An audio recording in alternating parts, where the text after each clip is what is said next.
ang teknolohiya at ang wika ni Abuel Adarna.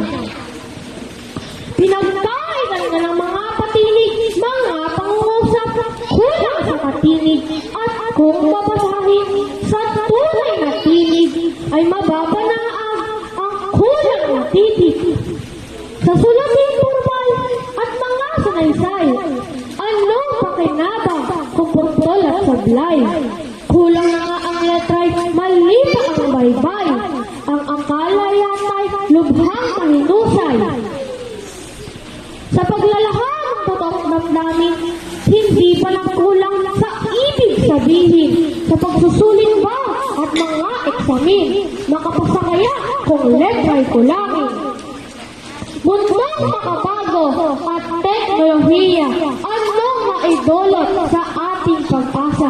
Kabataang dugong mag-aahon sana, tila matunggali ng sariling wika. Ngayong magtatampo, wikang Pilipino. Sa wari na sunog ang tunay na mundo, ang wika na dapat ay isinasa ulo, ay lubhang malimot at magkalito-lito.